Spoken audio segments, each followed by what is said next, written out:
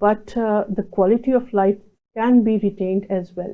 So it's absolutely a myth that it's not treatable, علاج ممکن ہے. بالکل ممکن. اچھا ڈاکٹر صاحب، اگر ہم ٹائپس آف اسٹروک کی بات کریں تو وہ کتنے ٹائپس کے اسٹروک ہوں گے جو ایک عام آدمی کو سمجھ آئے؟ تو ایک سادی لینگویج میں جو فالج ہے وہ 2 طرح کے ہوتے ہیں. ٹھیک ہے. تو اسٹروک بیسکلی جو ویسلس، جو خون کی رگیں ہوتی ہیں، اس کی پیٹنسی کی ڈسٹربنس ہوتی ہے. جو 2 طرح کے ہوتے ہیں اس میں ایک پہلی ٹائپ تو اسکیمک لینگویج، جو ہماری سائنٹیفک لینگویج ہے اس میں ہم اسکیمک اسٹروک کہتے ہیں، جس میں جو خون کی میجر رگیں ہیں دماغ کی، اس میں کلاٹ جو ہے وہ بلڈ فلو کو بلاک کر دیتا ہے. ٹھیک. اس بلاکیج کی وجہ سے جو خون کی روانی ultimately oxygen supply to the vital brain tissues وہ ڈسرپٹ ہوتے ہیں. اس کی وجہ سے انرجی فیلئر ہوتا ہے اور زخم بن جاتا ہے. ٹھیک. اور جو دوسری ٹائپ ہے وہ خون کے رگ کے پھٹنے سے فالج ہوتا ہے. اور عموماً جو پیشنٹ انکنٹرولڈ ہائپر ٹینشن ہو یا ایسے مریض جن کے خون کی رگوں کی کوئی ویسکولر انوملی ہو، یعنی کہ وہ جس نارمل اسٹرکچر جو ان کا ہونا چاہیے وہ نہیں ہوتا، اس کی ایز اے کمپلیکیشن ہوتا ہے. ٹھیک ہے. ڈاکٹر صاحب، اگر کوئی ہمارے جتنے بھی فزیشنز ہیں یا جی پیز ہیں یا پیرامیڈیکل کے لوگ ہیں، وہ اگر نیورولوجی کے کرائیٹیریا کو سمجھنا چاہیں کہ یہ کون کون سی بیماریوں کو ٹریٹ کرتے ہیں تو وہ کیا ہوگا؟ سو سب سے پہلے جو ایک اگر ہم میڈیکل فریٹرنیٹی کی بات کریں تو سمپل لینگویج میں we call the diseases of brain and spinal cord. ٹھیک ہے. اب برین، اسپائنل کارڈ اور basically central and peripheral nervous system ہوتا ہے، اور اس سینٹرل نروس سسٹم کے اندر ہماری آنکھیں بھی شامل ہیں کافی حد تک. تو جو بھی بیماریاں ہمارے سینٹرل نروس سسٹم کو کانسٹیٹیوٹ کرتی ہیں، جو کہ ویسکولر بیماری ہو سکتی ہے، انفیکشن کی بیماری ہو سکتی ہے، سوزش کی بیماری ہو سکتی ہے، یا برین ٹیومرز کی فارم میں اگر کہیں، اور ایسی بیماریاں جن کو ہم آٹو ایمیون لیبل کرتے ہیں کہ جب قوت مدافعت اپنے ہی ہیلدی چیزوں کو، سیلس کو نقصان پہنچانے لگ جاتی ہے، اس کو کانسٹیٹیوٹ کرتی ہیں. اب یہ سب phenomena central peripheral nervous system میں کو ایگزسٹ کر سکتے ہیں اور انڈیپینڈنٹ بھی ہو سکتے ہیں. اس کے علاوہ پٹھوں کی جو کمزوری ہے یا پٹھوں کا عارضہ جو بھی ہے، مرگی ہو گیا، basically structural and physiological upset of mechanisms of brain and spine, ان سب کو ایک نیورولوجسٹ ڈیل کرتا ہے. ٹھیک ہے. ڈاکٹر صاحب، جیسے کہ آپ نے مرگی کی بات کی، مرگی کے پیشنٹ کا پہلے دور میں یہ سمجھا جاتا تھا کہ اچانک سے کسی کو ایپیلیپسی کا اٹیک ہو گیا، مرگی کا ہو گیا، تو لوگ یہ سمجھتے ہیں کہ بس یہ اٹیک اس کو ہوتے رہتے ہیں، اس کی ٹریٹمنٹ کی ضرورت نہیں ہے. تو لوگوں کو ہم آسان الفاظ میں کیسے سمجھائیں کہ اس کا علاج ممکن؟ تو مرگی کا علاج بالکل ممکن ہے، اور یہ بھی ایک اندر مت ہے کہ یہ ایک بیکاز ہمیں بھی دیکھنے کو یہ ملتا ہے کہ یہ سمجھا جاتا ہے کہ جو مرگی کا مریض ہے شاید اس کے اوپر کوئی جادو ٹونا ہو گیا ہے یا کوئی نفسیاتی بیماری ہے. یہ ایسا ہرگز نہیں ہے. جو مرگی کا اٹیک ہے یہ بیسکلی جو ہماری الیکٹریکل یا برقی قوت ہوتی ہے دماغ کی، اس کی جو روانی کی ڈسرپشن ہوتی ہے، اس کی وجہ سے مرگی جو ہے اس کا عارضہ ہوتا ہے. اور ان کی جو الیکٹرانک گیٹنگ ہے یا جو برقی قوت کی ڈسرپشن ہے، اس کا توڑ دوائیوں کی فارم میں موجود ہے. اور بہت جدید قسم کی نہ صرف دوائیاں بلکہ سرجیکل علاج بھی موجود ہیں جو کہ ریفریکٹری ایپیلیپسیز کو ڈیل کرنے میں ہمیں بہت اچھی سپورٹ دیتے ہیں. اور اس کی کازز میں اگین یہی ہے کہ ہمیں اسٹرکچرل کمپوننٹ کو رول آؤٹ کرنا ہوتا ہے کہ دماغ میں کوئی اسٹرکچرل بیماری ہے یا اسٹرکچرل ڈیفارمیٹی ہے جس کی وجہ سے ہے، یا کوئی بائیو کیمیکل مسئلہ چل رہا ہے یا بچپن سے چل رہا ہے. تو اس کی کچھ وجوہات ہوتی ہیں، تو ایک نیورولوجسٹ ہی اس کو ڈائسیکٹ کر کے اپروپریٹ ٹریٹمنٹ دیتا ہے according to patient, and it's absolutely treatable. Doctor صاحب، ایپیلیپسی کوئی اس کو جینز کے اندر وراثتی بیماری بھی کہا جا سکتا ہے؟ بالکل جینز کا اس میں رول ہے، لیکن اگین ان ایپیلیپسی کے سنڈرومز ہوتے ہیں کچھ جو بچوں میں پائے جاتے ہیں، جس میں اگر ایک سمپل سی میں اگزامپل دوں تو جو تیز بخار کے ساتھ مرگی کا اٹیک ہونا، اس کی کچھ ویرائٹیز ہیں جو کہ جینیٹک ڈسپوزیشن ہوتی ہے ان کی. اور اس کے علاوہ کچھ اور بھی چائلڈہڈ سنڈرومز ہیں جن میں جینیٹک پروپینسٹی پائی جاتی ہے، مگر بہت ساری ایسی ہیں جن کا جینیٹک سے تعلق نہیں بھی ہے. ٹھیک ہو گیا. اچھا ڈاکٹر صاحب، دوسرا ہم یہ دیکھتے ہیں کہ لوگوں کے اندر پارکنسن بیماری یعنی راشے کی ایک بیماری شروع ہو جاتی ہے, ہاتھ پاؤں کانپنا شروع ہو جاتے ہیں, اس کی بیسک کاز کیا ہوتی ہے اور ٹریٹمنٹ کیسے ممکن ہوتا ہے؟ تو راشا بھی ایک بہت عام پائی جانے والی بیماری ہے ہماری سوسائٹی میں, اور یہ بھی ٹریٹیبل ہے, but it can get a bit complex at times, because ہوتا کیا ہے کہ ایک قدرتی نظام ہے اللہ تعالیٰ نے بنایا ہے نیورو ٹرانسمیٹرس کا, جس میں ہم ایک نارمل بندہ جب جسم کی حرکات کر رہا ہوتا ہے تو ہمیں دقت محسوس نہیں ہوتی ہے, لیکن پارکنسنس ڈیزیز کا جو پیشنٹ ہوتا ہے اس میں جو نیورو ٹرانسمیٹرس کا بیلنس ہے, اسپیشلی ڈوپامین اینڈ ایسیٹائلکولین, اس کے امبیلنس کی وجہ سے ارریگولر باڈی موومنٹس یا باڈی اسٹفننگ ہو جاتی ہے. تو ہم علاج, اس کا طریقہ یہ ہوتا ہے کہ ہم علاج ایسے کرنے کی کوشش کرتے ہیں کہ ہم ان دونوں میں بیلنس قائم کرنے کی کوشش کرتے ہیں, تاکہ پیشنٹ کو جو ڈسیبلٹی ہے in terms of stiffness of the body اور جو ٹریمرز وغیرہ ہیں یا ان کے کانپنے سے, اس کے اندر اسٹیبلٹی لا کر ان کی لائف اسٹائل کو بہتر بنایا جائے. ٹھیک ہے, تو ڈاکٹر صاحب اس کی بیسک اگر کوئی کاز معلوم کرنا چاہیں, روٹ کاز اس کا کیا ہوتا ہے, یہ راشا شروع کیوں ہوتا ہے؟ اچھا, راشا کی بھی جینیٹک پریڈسپوزیشن ہوتی ہے. کچھ ٹائپس ہیں جو کہ ارلی آنسیٹ, لیٹ آنسیٹ پارکنسنس, اب تو ایسے بھی ٹائپس آ گئی ہیں جینیٹک جس کی پروپینسٹی ہے جو کہ 30 سال کے جو ینگسٹرز ہیں ان میں بھی آنے کو نظر آنے کو مل چکی ہے. تو جینیٹک پریڈسپوزیشن ایک بہت بڑا فیکٹر ہے. اس کے علاوہ دیر آر جو نیو تھیوریز چل رہی ہیں اس میں constipation it's one of the risk factors. اس کو ہم کہتے ہیں gut brain axis. It has a role, there certain gut flora جو کانسٹیپیشن کو پروموٹ کرتے ہیں in our gut, and that has been associated with the development of Parkinson's disease. ٹھیک ہے, تو ڈاکٹر صاحب منرل ڈیفیشنسی بھی کاز بن سکتی ہے راشے کی؟ Mineral deficiencies, کوئی وٹامنس کی ڈیفیشنسی ہو گئی, calcium, iron? I think it must have an indirect role but not directly. Directly role نہیں ہے. اچھا ڈاکٹر صاحب, دوسرا ہمارے ہاں جب کلینکل ٹرائل میں مائیں اپنے بچوں کو لے کے آتی ہیں تو وہ کہتی ہیں ڈاکٹر صاحب میرے بچے کا دماغ بڑا کمزور ہے, اس کا حافظہ بڑا کمزور ہے. کیا دماغی کمزوری میڈیکل ٹرمینالوجی میں ایگزسٹ کرتی ہے کہ نہیں؟ تو دماغی کمزوری اس مدرس آتی ہیں کہ بچوں کا آئی کیو اتنا اچھا نہیں ہے, یا ان کی performance as compared to other children they are not up to the mark. Yes, metabolics has a role in it, مگر ایز سچ ڈیزیز اینٹی نہیں ہے. تو what we usually encourage parents کہ ان کی جو ایک بیسک ڈائٹ ہے جس میں بیلنس ڈائٹ ہے, that constitutes important vitamins, minerals and antioxidants, ان کا بیلنس رکھیں in diet specifically needed for the brain health, جس میں important fats ہیں in the form of nuts اور اینٹی آکسیڈنٹ پراپرٹیز بھی ہوتی ہیں, وہ پروموٹ کریں to make their children have a better IQ and better brain health. ٹھیک. ڈاکٹر صاحب پٹھوں کی کمزوری کی شکایت ہمارے ہاں ایک نوجوان سے لے کے ایک ایلڈر تک سارے ہی کرتے ہیں. پٹھوں کو طاقتور آپ کی نظر میں کیسے بنایا جا سکتا ہے؟ I think the best thing کہ اگر ہم پٹھوں کی طاقت کے لیے اگر کوئی ایڈوائز دیں, being a neurologist for any person, is exercise. A good amount of exercise, a healthy diet is extremely crucial for a good muscle health.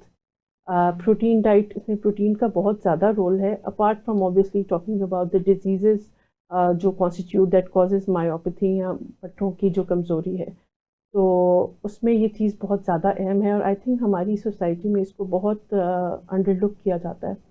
A good amount of aerobics is very crucial for a good muscle health. جی ناظرین, کہیں مت جائیے گا, ہمارے ساتھ رہیے گا. یہاں پہ وقت ہوا ہے بریک کا. بریک کے بعد جب ہم آئیں گے تو ڈاکٹر عائشہ اشفاق ہمارے ساتھ موجود ہوں گی. مزے کی گفتگو بیسڈ آن سائنس گفتگو جاری رکھیں گے. ویلکم بیک ناظرین, آپ دیکھ رہے ہیں ہیلتھ اسپیشل پروگرام اور میں ہوں ڈاکٹر تنویر ارشد چودھری. آج کی جو ہماری famous, most popular, most experience guest ہمارے ساتھ اسٹوڈیو میں موجود ہیں, ڈاکٹر عائشہ اشفاق جو کہ کنسلٹنٹ نیورولوجسٹ ہیں, اور آج ہم سے گفتگو جاری رکھے ہوئے ہیں کہ فالج, اسٹروک, پھر پارکنسن, راشا, پٹھوں کی کمزوری, برین ہیمریج, دماغ سے متعلقہ، پٹھوں سے متعلقہ جتنی بھی باتیں ہیں، جتنے بھی سوال و جواب ہیں، ہم کوشش کر رہے ہیں کہ ڈاکٹر صاحبہ کے سامنے ہر سوال کو ڈفرینٹ اینگلز کے ساتھ رکھیں تاکہ آپ لوگوں کی زندگی میں آسانی پیدا کی جا سکے۔ جی ڈاکٹر صاحبہ، جیسے ہم فالج کے اوپر بات کر رہے تھے، پھر ہم نے راشا کے اوپر بات کی، پٹھوں کی کمزوری، دماغ کی کمزوری، پھر ہم نے خون کے گاڑے پن کے اوپر بھی بات کی کہ لوگوں کا اکثر یہ خیال ہے۔ برین ہیمریج کا لوگ نام تو سنتے ہیں، لیکن برین ہیمریج ہے کیا اور ہوتا کیوں؟ برین ہیمریج بھی ایک اسٹروک کی سب ٹائپ ہے، it's not a common subtype. اگر ہم بات کریں تو 80% جو اسٹروک ہے 80 to 85% اسکیمک اسٹروکس ہے، اور 15 سے اگر زیادہ بھی لے جائیں تو 10% جو ہے ہیمریجک اسٹروک ہے۔ ہیمریجک اسٹروک وہ ہوتا ہے جو کہ خون کی رگ کے پھٹنے کی وجہ سے فالج ہوتا ہے۔ اب اس کے جو میکینزمس ہیں وہ اسکیمک اسٹروک سے تھوڑی ڈفرینٹ ہیں۔ جو ہوتا اس وجہ سے ہے کہ اس کی جو لیڈنگ کاز ہے وہ ہے ہائپر ٹینشن۔ ٹھیک۔ جو مریض انکنٹرولڈ ہائپر ٹینشن کے ساتھ ہوتے ہیں ان میں یہ آلدو اسکیمک اسٹروک ان میں بھی موسٹ پریولنٹ ہے، لیکن ہیمریجک اسٹروک کی one of the most common cause uncontrolled hyper tension ہے۔ اس کے علاوہ جو اسٹرکچرل ڈیزیزز ہوتی ہیں جس میں ہم کہتے ہیں کہ برین اینیورزم بن جاتے ہیں، تو اینیورزم لانگ اسٹینڈنگ اینیورزم جب اس میں کوئی برسٹ یا رپچر ہوتا ہے تو اس کی وجہ سے بھی ہیمریجک اسٹروکس بنتے ہیں۔ ٹھیک ڈاکٹر صاحب، اگر ہم فالج کی بات کرتے ہیں تو فالج جسم کے کسی بھی حصے پہ کسی بھی وقت ہو سکتا ہے؟ جی بالکل ایسا ہے جسم کے۔ اچھا، فالج ہے تو پریڈومینٹلی ہم بات کرتے ہیں کہ برین کی ٹیشو کو ڈیمیج یا نقصان پہنچنا یا زخم، جیسے ہمارے جسم کے باقی اعضاء ہیں، اسکن ہو گیا، اینی ادر آرگن، ان کو جب نقصان پہنچتا ہے تو obviously it is not termed as stroke, but it is predominantly linked with the damage to brain and spinal cord. Even spinal cord کے ٹیشو کو بھی جب بلڈ سرکولیشن اس کی اسٹاپ ہوتی ہے تو اس کو بھی ہم اسٹروک کی نام دیتے ہیں، فالج کا نام دیتے ہیں۔ ٹھیک ہے ڈاکٹر صاحب، اسٹروک کے پیشنٹ کا اگر ہم ٹریٹمنٹ کریں تو اس کے لیے بیسک انویسٹیگیشن کیا کیا چیزیں ریکوائرڈ ہوتی ہیں؟ اچھا، تو let's talk about it like systematically, ایک پاتھ وے کی طرح اگر دیکھیں تو جب ہمارے پاس فالج کا مریض آتا ہے تو اس میں جو سب سے امپورٹنٹ پرائمری انویسٹیگیشن ہوتی ہے وہ ہوتی ہے ایک non contrast C T brain. Non contrast C T brain ایک سادہ سی ٹی برین ہوتا ہے جس میں ہمارا ایم یہ ہوتا ہے کہ ہم جو ہیمریج اور اسکیمیا ہے، یعنی کہ جو اسٹروک کی جو سب ٹائپس ہیں ان میں ڈفرینس جان سکیں، بیکاز دونوں کا علاج مختلف ہے۔ اور اگر تو بلڈ پایا جاتا ہے سی ٹی اسکین میں تو we do not proceed with acute treatment of stroke, یعنی کہ کلاٹ بسٹر، وہ انجیکشن جو کہ کوئی مختصر جو ٹائم ہمارے پاس ہوتا ہے نیورولوجسٹ کے پاس، اس کو ایڈمنسٹر کریں۔ اس کے علاوہ یہ ایک پرائمری ہے جب پیشنٹ ہمارے پاس لینڈ کرتا ہے۔ اس کے علاوہ ہمارے پاس پینل ہوتا ہے اسٹروک ورک اپ کا، جس کی مقصد یہ ہوتا ہے کہ ہم اسٹروک کی جو کاز ہے اس کو آئیڈینٹیفائی کریں، جس کے اندر جو بیسک ٹیسٹ ہوتے ہیں وہ ہوتے ہیں کہ جس میں ہم لپڈ کی جو اماؤنٹ ہے بلڈ میں اس کو پتہ کرتے ہیں لپڈ پروفائل کی فارم میں۔ ایکو کارڈیوگرافی بہت امپورٹنٹ اسٹیپ ہے ٹو انویسٹیگیٹ اسٹروک، کیونکہ ایسے فالج جو کہ دل کی کمزور ہونے کی وجہ سے ہوتے ہیں، جن کو ایمبولک اسٹروک کہتے ہیں، ان کا علاج بالکل مختلف ہے اسکیمک اسٹروک سے، اور وہ اگر علاج نہ ملے تو بار بار فالج ہونے کے بہت زیادہ چانسز ہوتے ہیں۔ اسی طرح شوگر کے جو لیولز ہے اس کو 3 منتھلی جو پیچھے ان کا گراف رہا ہے فارم آف HbA1c، وہ اور جو دل کی طرف سے جو میجر شریانیں دماغ کو جاتی ہیں، بلڈ سپلائی کرتی ہیں، ان کی پیٹنسی چیک کرنے کے لیے ہم ڈاپلر اسکین کرتے ہیں ان ویسلس کا۔ ٹھیک ہے۔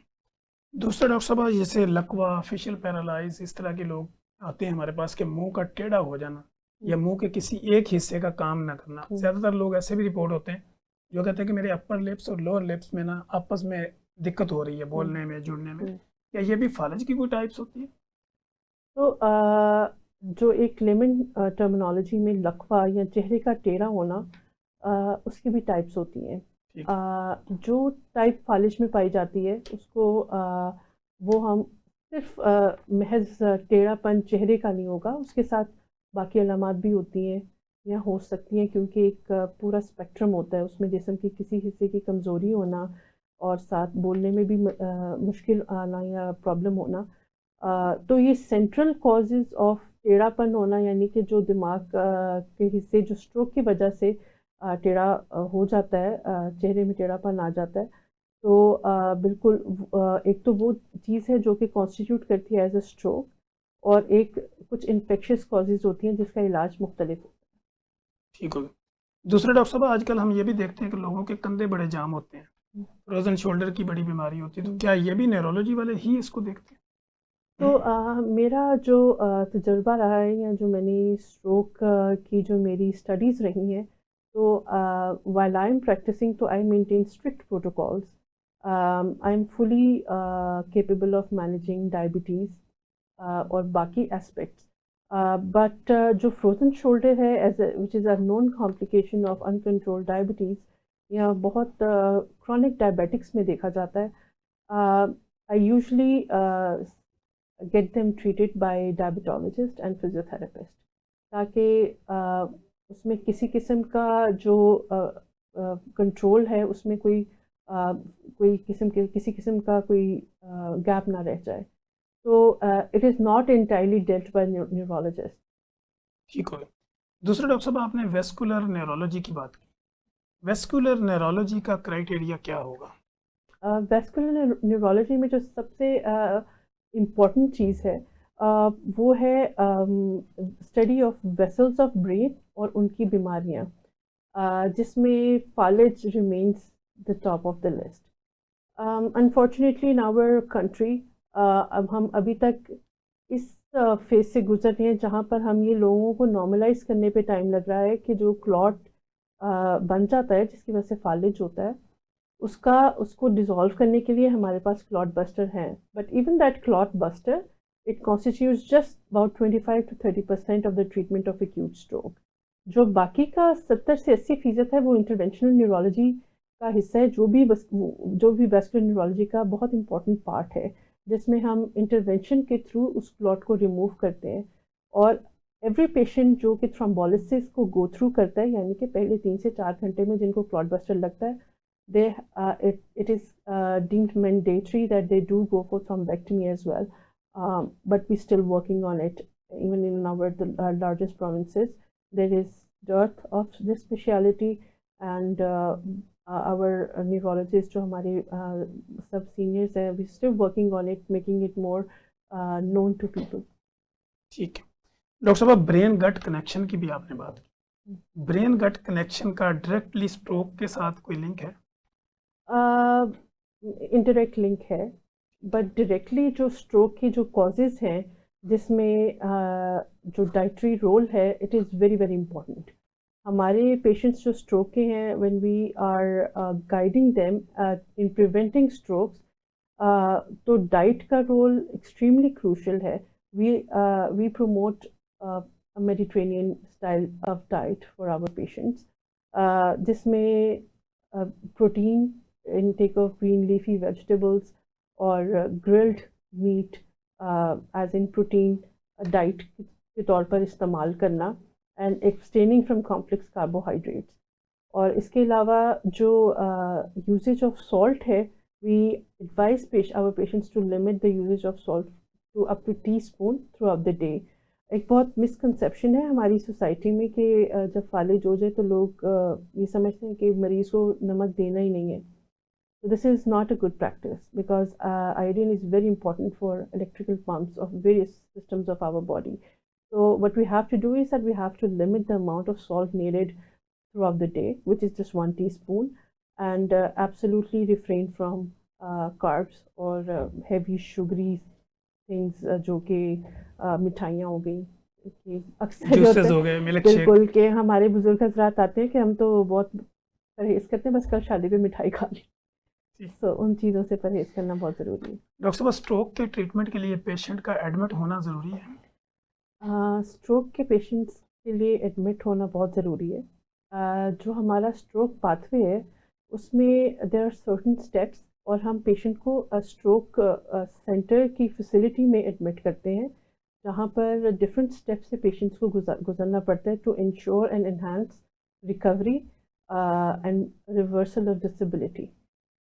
اس میں سب سے پہلا اسٹیپ تو ایمرجنسی کا سب سے امپورٹنٹ رول ہے کہ the moment patient lands into ER، سب سے امپورٹنٹ اسٹیپ اس کا ہم نے یہ کرنا ہوتا ہے کہ ہم نے ایک بہت کلوز میمک ہے اسٹروک کا جس میں ہائپوگلائسیمیا ہے، اس کی بلڈ شوگرز اسیس کر کے جو ہے باقی کچھ ریپڈ کلینکل اسیسمنٹس ہوتی ہیں اس کے بیسس پر اور ریڈیولوجیکل انویسٹیگیشنس کی بیسس پر we decide کہ patient thrombolized ہوگا یا نہیں ہوگا. So once the patient is thrombolized, they have to be admitted into the stroke unit of that particular facility اور وہاں پر ان کو rehabilitation along with stroke investigations پر بہت محنت کی جاتی ہے and mostly it is not beyond 48 to 72 hours. ٹھیک ہو گیا ڈاکٹر صاحب. اچانک بے ہوشی پھر ہوش میں آنا، کیا یہ بھی کوئی پٹھوں کے مسائل یا دماغ کے مسائل کے ساتھ لنکڈ ہوتا ہے؟ اچانک بے ہوشی ہو جانا، یس، یہ ڈفرینٹ، بڑی سمپل سی ٹرمینالوجی آپ نے لی ہے، لیکن یہ اتنا آسان ہوتا نہیں ہے کہ یہ دماغ کی وجہ سے، عموماً یہ دماغ اور دل کی پرابلمس کی وجہ سے ہوتا ہے. اب اس کے اراؤنڈ بہت سارے سمٹمس ہو سکتے ہیں جس سے ہمیں شناخت کرنے میں آسانی ہو سکتی ہے کہ یہ اچانک بے ہوشی ہونا یا یہ دماغ سے تعلق ہے، دل سے تعلق ہے یا نفسیات سے تعلق ہے.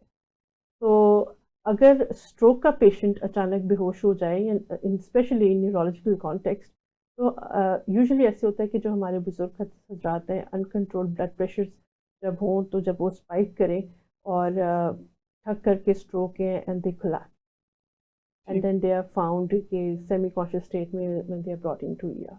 اس کے علاوہ اور ملٹیپل کازز ہیں جس کی وجہ سے بے ہوشی ہو سکتی ہے. ایپیلیپسی کی کچھ ٹائپس ایسی ہیں جس میں اچانک بے ہوشی ہو سکتی ہے اور کچھ دیر بعد ہوش آتا ہے. بٹ اگین اس کو سسٹمیٹکلی کیریکٹرائز کرنا depends a lot on history. ٹھیک ہے ڈاکٹر صاحب، جیسے آپ نے یہ بات کی تھی کہ اسٹروک کی basic cause high blood pressure ہوتی ہے، کیا ہائپوگلائسیمیا اور ہائپر گلائسیمیا بھی اس کی کاز ہوتی ہے؟ شوگر کا لو ہونا یا بہت زیادہ ہائی ہو جانا؟ جی، جو شوگر کا زیادہ ہونا تو مین کاز ہے بلڈ پریشر کے بعد اسٹروک کا ہونا. ہماری unfortunately our country is almost ranking the first in the total ratios of diabetes patients. So yes, it is very important and prevalent کہ جب glycemic index ہمارے بلڈ کا بہت زیادہ بڑھ جاتا ہے and that causes plaque formation and then plaque injury predisposes the patient to have strokes, multiple strokes in their lives. جو hypoglycemia ہے وہ ایز این اسٹروک نہیں کاز کرتا، وہ as a stroke mimic present کرتا ہے. ہوتا یہ ہے کہ اکثر ہمارے پاس مریض آتے ہیں، sometimes they are not taking adequate اور ڈوزز آف انسولین اور sometimes they are not taking food very well. تو وہ ہمارے پاس ایمرجنسی میں آتے ہیں کہ ان کو فالج ہو گیا. وہ یہ ہوتی ہے کہ یہ اسٹروک میمک ہوتا ہے، یہ بالکل ویسے پریزنٹ کرتا ہے جیسے فالج ہے، لیکن شوگر کی جو کمی ہوتی ہے اس کو جب ہم بحال کر دیتے ہیں تو وہ ریورس ہو جاتی ہے ود ان سم ٹائم. تو that's how it is separated on the basis of history. That's why when the patient comes to us in emergencies, the first thing we do is we check the blood glucose. ٹھیک ہے doctor صاحب، بولنے میں دقت ہونا یا زبان کا لڑکھڑانا، اس کی کیا وجوہات؟ اگین یہ بولنے میں دقت اور بالکل اچانک ہونا، یہ بہت بڑا سائن ہے اسٹروک کا. تو اسٹروک کا جو ہمارے پاس انڈیکیٹرز ہوتے ہیں وہ پہلے تو ہم فالو کرتے تھے ایز ان فاسٹ، کہ fast meaning F standing for facial asymmetry یعنی کہ چہرے کا ٹیڑھا ہونا، A for arms weakness, and S for speech deformity یعنی اسپیچ کی ڈسٹرپشن ہونا، اسپیچ کا فلو ڈسٹرب ہونا یا اسپیچ آنا ہی نہ. ٹھیک ہے، again depending on what type and what regions of brain are involved and T being in time. So اس کو ہم نے مزید ماڈیفائی کر دیا انٹو بی فاسٹ، جس سے جو sensitivity of identifying stroke has gone up to 80%، جس میں we have switch it to be fast. تو بی کے اندر بی ای سے بیلنس اور جو ہے آئی کی ویژن وغیرہ جو ہے وہ انوالوڈ ہیں، جو کہ تھوڑے اے ٹیپیکل سمپٹمس ہیں، ورٹائگو ہو جانا، sometimes they are missed out. So when these things are added onto the fast, so جو اس کی سینسٹیوٹی ہے وہ بڑھ جاتی ہے in identifying stroke. So slurring of speech is a very important indicator of stroke. اور اگر یہ اچانک ہو تو this is pretty much just a stroke. Doctor صاحب، سینٹرل نرو سسٹم کی بہتر کارکردگی کے لیے کیا ڈائٹ اور کیا لائف اسٹائل ہونا چاہیے؟ I think not just for central nervous system but overall for all the systems of the body. a balanced diet is very, very important.